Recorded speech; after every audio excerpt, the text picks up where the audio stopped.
ত্বরণ বনাম সময়ের গ্রাফ প্রশ্নটা অনেক অনেক অনেক গুরুত্বপূর্ণ।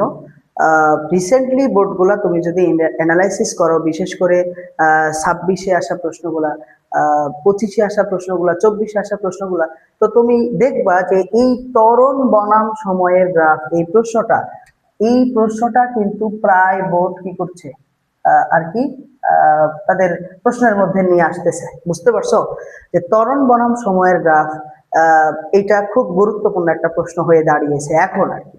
তো আমরা চলো যে বেসিক থেকে, একদম বেসিক থেকে কিভাবে ত্বরণ বনাম সময়ের গ্রাফ খুব সহজের মধ্যে এঁকে ফেলা যায়, আমরা এইটা একটু বিশ্লেষণ করার চেষ্টা করি। ঠিক আছে? তাহলে তোমার ফার্স্ট কাজ কি হবে, এইখানে যে গ্রাফটা দেওয়া, সেই গ্রাফ থেকে ত্বরণের মানগুলো বের করে নেওয়া, এইটা তোমার হচ্ছে ফার্স্ট কাজ। ঠিক আছে? যে বিভিন্ন সময়ে ত্বরণগুলো আসলে কিভাবে আছে, কোথায় ত্বরণ আছে, কোথায় ত্বরণ নাই, কোথায় মন্দন, কোথায় সমবেগ, এই বিষয়গুলা এই জায়গাটা থেকে তোমাকে আগে গ্রাফ থেকে আইডেন্টিফাই করে নিতে হবে। তো আমি যদি এই জায়গাটাতে একটু লক্ষ্য করি, তাহলে দেখো যে গ্রাফটা কিভাবে দেওয়া।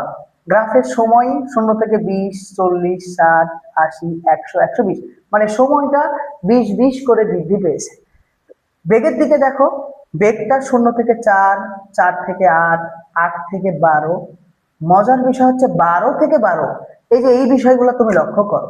এই যে এই জায়গাটা একটু দেখো তো, যে এই যে 0 থেকে কত, 0 থেকে এই যে 12 পর্যন্ত, অর্থাৎ সময়ের 0 থেকে 60 সেকেন্ড পর্যন্ত, এই বিষয়টা একটু দেখো যে এই জায়গাটাতে বেগটা কিন্তু সমানভাবে বৃদ্ধি পাইছে। 0 থেকে 4 কত বৃদ্ধি পাইছে? 4। 4 থেকে 8 কত? 4। 8 থেকে 12 কত? 4। দেখো 4 4 4 করে বৃদ্ধি পাইছে। তো বেগ যদি এরকম সমানভাবে বৃদ্ধি পায়, তাহলে সেটাকে কিন্তু আমরা বলি সুষম ত্বরণ।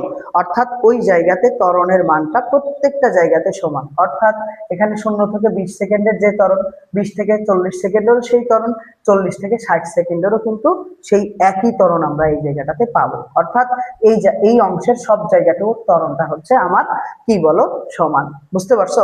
আচ্ছা, এখন পরবর্তীতে দেখো আবার 12 থেকে 12, অর্থাৎ এই অংশটুকুর দিকে দেখো, 12 থেকে 12, অর্থাৎ এখানে বেগের কোনো পরিবর্তন হয় নাই।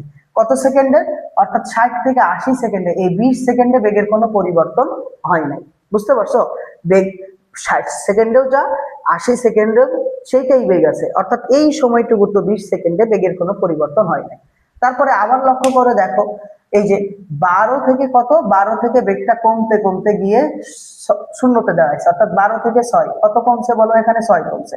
6 থেকে 0, এখানেও কত কমছে? 6। তাহলে কমছে সমান সমান ভাবে, অর্থাৎ এখানে বাড়ছে 4 4 করে, আর এখানে বাড়েই নাই, পরিবর্তনই হয় নাই, আর এখানে আবার কমেছে।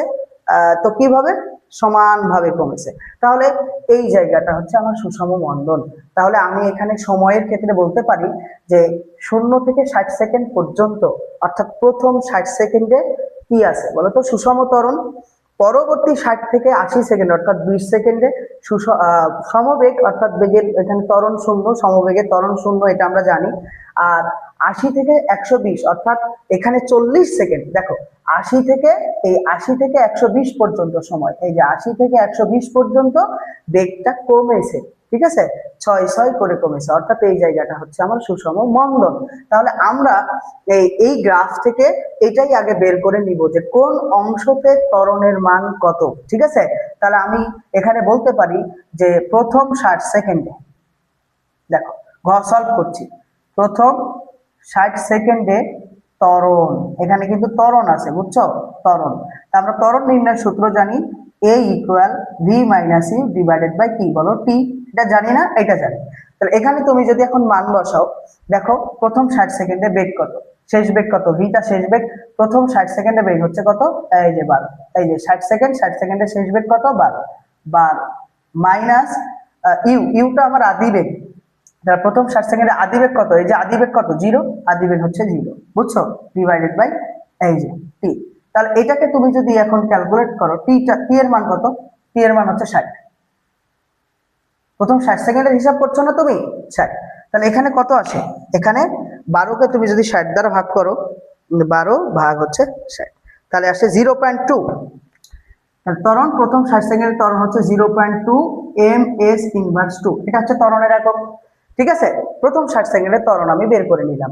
এইবার আসো পুরো গ্রাফেরই ত্বরণ বের করে নিব আমি, তাহলে প্রথম 60 সেকেন্ডের বের করছি। এরপরে আসো দেখো 60 থেকে 80, 60 থেকে 80 এই 20 সেকেন্ডে বেগ বাড়েও নাই কমেও নাই। ঠিক আছে, পরবর্তী পরবর্তী কয় সেকেন্ড হচ্ছে তাহলে 20 সেকেন্ডের ত্বরণ, পরবর্তী 20 সেকেন্ডের ত্বরণ বের করব। পরবর্তী 20 সেকেন্ডের ত্বরণটা কি হবে, a = v−u/t। অনুরূপ ভাবে এখানেও আমরা মান বসাই, দেখো t, তাহলে এখানে আদি বেগও 12, এখানে শেষ বেগও, মানে শেষ বেগও 12, আদি বেগও কত 12, অর্থাৎ এইখানে 20 দ্বারা ভাগ করলে রেজাল্টটা কিন্তু ভাই 0 আসবে। বুঝছো কেন 0 আসছে, কারণ এখানে তো বেগের কোনো পরিবর্তনই হয় নাই। তাহলে 12 - 12 করো, কত আসবে দেখো, 12 - 12 করলে উপরে 0 নিচে 20, তাহলে শূন্যকে 12 - 12 করলে 0, 0কে 20 দ্বারা ভাগ করলে কত আসবে, 0। এটা 1 হবে না, এটা 2 হবে। বুঝছো, বুঝছো না বুঝো নাই বলো, বুঝছো না? একদম ইজি প্রশ্ন। এখানে এখানে মূলত ত্বরণ নাই, ত্বরণ শূন্য, কারণ সমবেগ তো, আর আমরা জানি সমবেগে ত্বরণ থাকে না। ঠিক আছে, পরবর্তী তার পরবর্তী কয় সেকেন্ড, 40 সেকেন্ডে দেখো 80 পর্যন্ত তো হিসাব আমার হয়েই গেল, প্রথমে 60 পরে 20, 80 পর্যন্ত হয়ে গেছে। এবার পরবর্তী 80 থেকে 120 পর্যন্ত, অর্থাৎ 40 সেকেন্ড, পরবর্তী 40 সেকেন্ডের ত্বরণ বের করব। পরবর্তী 40 সেকেন্ডের ত্বরণ, ঠিক আছে, ওখানে তো ত্বরণ না, ওখানে মন্দন হবে, তো আমরা ত্বরণ নিয়ে লিখবো, কোনো সমস্যা নাই। ঠিক আছে, ত্বরণ লেখাটাই আমার জন্য বেটার, মন্দন লিখবো না, লিখবো ত্বরণ। বুঝছো, তাহলে এখন এখানে a বের করি আমরা, a = v−u/t। যদি করি, এখানে লক্ষ্য করো এখানে v কত, শেষ বেগ কত, শেষ বেগ আমার 0।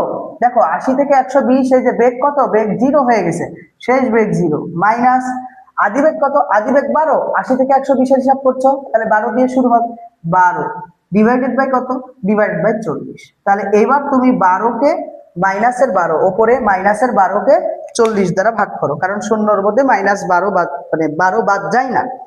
12 ভাগ 40 করলে এটা আসবে -0.3। বুঝছো, -0.3 ms−2।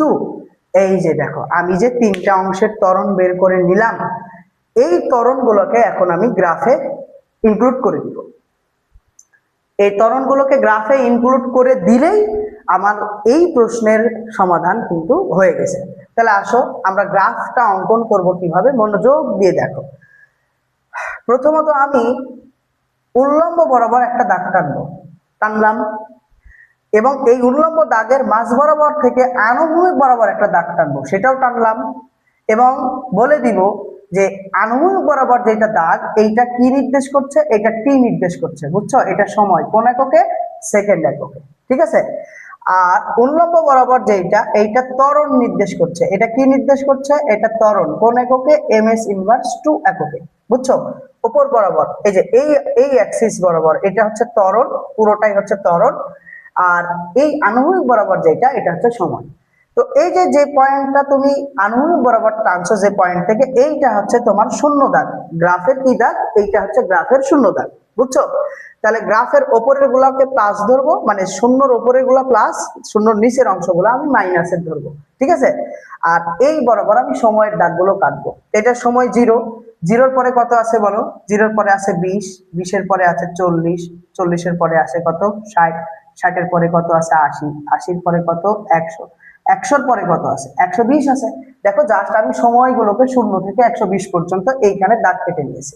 বুঝছো, এইবার বলো তোমার ত্বরণ, প্রথম 60 সেকেন্ডের ত্বরণ, এই যে প্রথম 60 সেকেন্ডের ত্বরণ কত আসছে তোমার, 0.2 ms−2 না, এটা পজিটিভ না, তাহলে এই যে 0-র উপরে একটা দাগ কাটো, তুমি যেটাকে দাগ দিবা 0.2। বুঝছো, 0.2 একক লেখার এখানে দরকার নেই, কারণ ত্বরণের বেলা তুমি একক এখানে দিয়েই দিয়েছো, তাই আর দরকার নেই। বুঝাইতে পারছি? বুঝছো, শূন্য তো তোমার কাছে দাগ আছেই, শূন্য তো আছেই, আর নিচে এটা মাইনাসের, তাহলে নিচে একটা দাগ কাটো যেটা মাইনাসের দাগ বোঝাবে, মাইনাস কত, 0.3, এই তো -0.3। বুঝছো না বুঝো নাই? আচ্ছা, এখন তুমি এই জিনিসটাকে এখন কত থেকে কতটুকু অংশে এটা হচ্ছে 0.2, কত থেকে কতটুকু অংশে 0 এবং কত থেকে কতটুকু অংশ আমার -0.3, এটা আমি এখানে এখন তুলে দিব। তাহলে আসো, এই যে 0.2 এটা কত সেকেন্ড পর্যন্ত, 60 সেকেন্ড পর্যন্ত। এই যে 0.2 কে 60 পর্যন্ত বর্ধিত করো, এই যে বর্ধিত করলাম, বর্ধিত করলাম। হ্যাঁ, বুঝছো? এই যে 0 থেকে 60 পর্যন্ত 0.2 ত্বরণ ছিল, এই যে এটারে বর্ধিত করলাম, করার পরে এইবার কি বলতো, তাহলে আমার এই যে প্রথম অংশের ত্বরণ গ্রাফে ইনক্লুড করা হয়ে গেছে 60 সেকেন্ডের, এই যে 60 সেকেন্ড পর্যন্ত এর নিয়ে আসলাম। এখন পরবর্তীতে আসো, পরবর্তী 20 সেকেন্ডের ত্বরণে আমি এবার ত্বরণ ইনক্লুড করব। তো পরবর্তী 20 সেকেন্ডের ত্বরণ দেখো কত, 0, একদম 0তে ঠেকে গেছে। তাহলে এই জিনিসটাকে নিয়ে আসা, এই যে 60 বরাবর ঠেকাই দাও, 0তে ঠেকাই দিলা 60 এর পরে। এবার দেখো 0 থেকে, অর্থাৎ 20 সেকেন্ডে ত্বরণ 0, তার মানে 60 থেকে 80 পর্যন্ত ত্বরণ থাকবে না, এই অংশটুকু ত্বরণ শূন্য হবে, বুঝছো? এই অংশটুকু ত্বরণ নাই, এটা ত্বরণ শূন্য। ঠিক আছে, এরপরে এটা একটু সাইডে লিখি আমি, 80টাও একটু সাইডে লিখি। আচ্ছা, এখন আসো দেখো, এখন তাহলে এই অংশটুকু আমার গ্রাফে ইনক্লুড করা হইলো। এবার বাকি থাকলো এই যে এই অংশটুকু, এই অংশটুকু বাকি আছে। এবার এইটা দেখো 40 সেকেন্ড, কত, 80 থেকে 120 পর্যন্ত, তার ত্বরণ মাইনাসে গেছে, কত, -0.3। তাহলে এই জিনিসটাকে নিয়ে আসো, এই জিনিসটাকে টেনে নিয়ে আসো মাইনাস পর্যন্ত, এই যে মাইনাস পর্যন্ত, এই যে মাইনাস পর্যন্ত, বুঝছো? এ পর্যন্ত নিয়ে আসো। এটা কত দূর পর্যন্ত চলেছে? এটা চলেছে 120 পর্যন্ত, 120 পর্যন্ত, বুঝছো? এটাকে নিয়ে গিয়ে এখন তুমি এইটার সাথে লাগাই দিবা, হয়ে গেল। এটাই হচ্ছে তোমার এই ত্বরণ বনাম সময়ের গ্রাফ, বুঝছো? এই জায়গাটাতে ত্বরণ হচ্ছে 0.2 ms−2, আর এই লাল এতটুকু ত্বরণ হচ্ছে 0 ms−2, এখানে কোনো ত্বরণ নাই, অর্থাৎ সমবেগ নির্দেশ করছিল। আর এই এতটুকু ত্বরণ হচ্ছে -0.3 ms−2, বুঝছো? এইভাবেই আমরা ত্বরণ বনাম সময়ের গ্রাফগুলোকে সহজেই বেসিক থেকে সলভ করে ফেলতে পারি। তোমার প্রথম কাজ হবে গ্রাফ থেকে ত্বরণের মানগুলো আগে কি করে নেওয়া, বের করে নেওয়া। দেন তোমার কাজ হবে যে ত্বরণের মানগুলো পাবা, ওই ত্বরণের মানগুলোকে একটা গ্রাফের মধ্যে কি করা, ইনক্লুড করা, বুঝছো? এভাবেই আমরা খুব সহজে ত্বরণ বনাম সময়ের গ্রাফ সম্মিলিত সমস্যাগুলোকে সমাধান করতে পারি।